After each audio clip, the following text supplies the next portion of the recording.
हरियाणा की नायब सरकार ने अपने 100 दिन पूरे कर लिए। सरकार के 100 दिन को लेकर तरह तरह के बयान सामने आ रहे हैं। जहां सरकार से जुड़े लोगों का कहना है कि इन 100 दिनों में विकास के कार्यों को तेज गति से किया गया है और अंतिम व्यक्ति तक विकास पहुंचाने की कोशिशें लगातार की जा रही हैं। सरकार से जुड़े लोग, सरकार के मंत्री, विधायक, बीजेपी के नेता ये कह रहे हैं कि ये 100 दिन बहुत बेहतर रहे हैं। तो वहीं विपक्ष की तरफ से 100 दिन को व्यर्थ बताया जा रहा है और कहा जा रहा है कि कोई काम नहीं हुआ, सिर्फ बातें हुई हैं। एक तरफ जहां सरकार की तरफ से कहा जाता है कि बिना पर्ची खर्ची के नौकरियां मिली हैं, विकास और कानून व्यवस्था के मुद्दे पर पारदर्शी सिस्टम दिया गया है, तो विपक्ष सवाल उठा रहा है कि ये 100 दिन बेकार रहे। ये रिपोर्ट देखिए।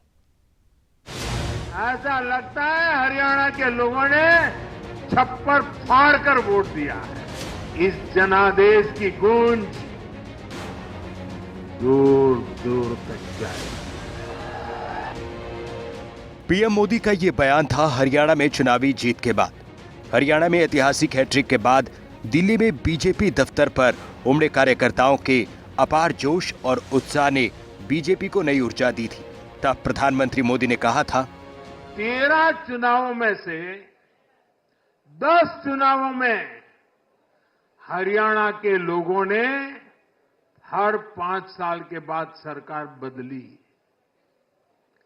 लेकिन इस बार हरियाणा के लोगों ने जो किया है वो अभूतपूर्व है। वो पहले कभी नहीं हुआ। पहली बार ऐसा हुआ है जब 2 कार्यकाल, पूरे 5-5 साल के 2 कार्यकाल पूरा करने वाली किसी सरकार को हरियाणा में फिर से मौका मिला हो। ये भारतीय जनता पार्टी को तीसरी बार मौका मिला है। हरियाणा में सत्ता की हैट्रिक लगाने वाली बीजेपी की सरकार के 100 दिन का कार्यकाल पूरा हो चुका है। इन 100 दिन में सरकार पूरे एक्शन मोड में नजर आई है। नायब सैनी प्रदेश के मुख्यमंत्री हैं, जिन्हें इतने कम समय में अपनी कुशल कार्यशैली की बदौलत लोकप्रियता मिली है। हरियाणा में भारतीय जनता पार्टी की सरकार उसी अंत्योदय के सिद्धांत को लेकर के चल रही है और हमने केवल अंतिम व्यक्ति तक पहुंचने की कोशिश ही नहीं की, बल्कि हमने तो शुरुआत ही अंतिम व्यक्ति से की है। खुद सीएम सैनी अपनी सरकार में विकास के साथ करप्शन फ्री शासन देने का दावा करते रहे।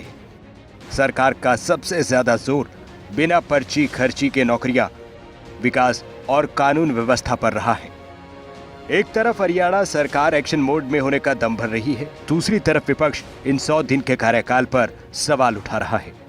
भारतीय जनता पार्टी की सरकार बनी है और लगातार तीसरी बार बनी है। जिस विश्वास के साथ हरियाणा प्रदेश के लोगों ने पहली बार किसी भी पार्टी की लगातार तीसरी बार सरकार बनाने का काम किया है, सरकार भी पहले दिन से एक्टिव मोड में है। जिस तरीके से, जैसे आपको पता ही है कि माननीय मुख्यमंत्री महोदय के पूरे मंत्रिमंडल के शपथ लेते ही 25,000 युवाओं को सीधे बिना पर्ची बिना खर्ची के घर सिलेक्शन लेटर भेजने का काम किया, मंच से नीचे उतरने से पहले। और इसके साथ साथ जो हमने वायदे किए थे प्रदेश की जनता से, जो हमारे संकल्प पत्र के अंदर थे, उस पर लगातार हमने कार्रवाई करने का काम जो है वो किया है। चाहे वो डीएससी को अलग से आरक्षण देने की बात हो, हमने चुनाव में कहा था कि हमें डिप्राइव्ड शेड्यूल कास्ट को अलग से आरक्षण देने का काम करेंगे और पहली कैबिनेट के मीटिंग के अंदर ही हमने 10% से उनको अलग से आरक्षण देने का काम किया।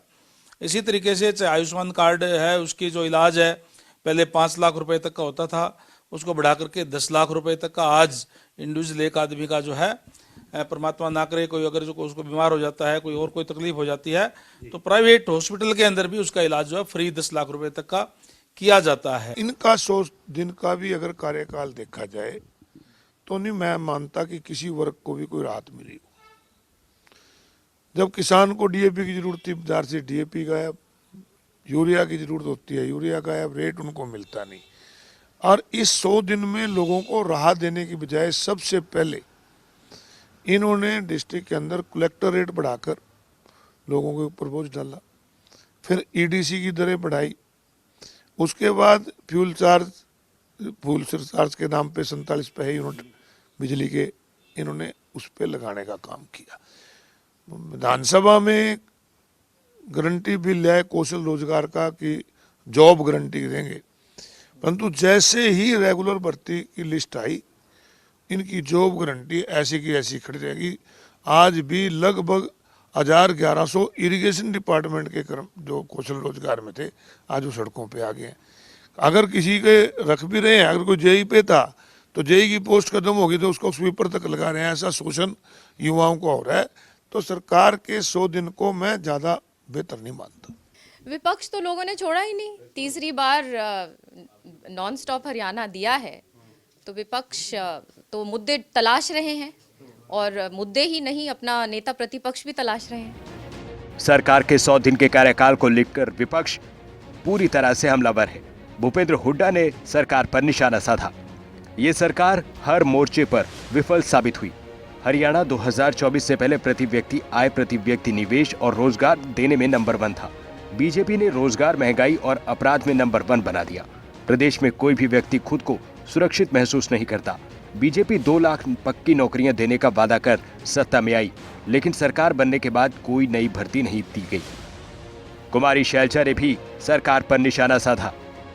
भाजपा सरकार को हरियाणा पेपर लीक सेंटर खोलने के लिए दिल से बधाई। हर परीक्षा को मजाक बनाने और मेहनती युवाओं का भविष्य बर्बाद करने में इस सरकार ने वाकई नए कीर्तिमान स्थापित किए। हरियाणा अब मेहनत के लिए नहीं बल्कि पेपर लीक प्रदेश के नाम से पहचाना जा रहा है। हरियाणा सरकार के 100 दिन के कार्यकाल में एक तरफ बीजेपी कई कमाल करने का दावा कर रही है, अंतिम व्यक्ति तक विकास का फायदा पहुंचाने का दावा हो रहा है। दूसरी तरफ इस पर सियासत भी गरमाई है। विपक्ष इन 100 दिन पर सवाल उठा रहा है। ब्यूरो रिपोर्ट, खबरें अभी तक।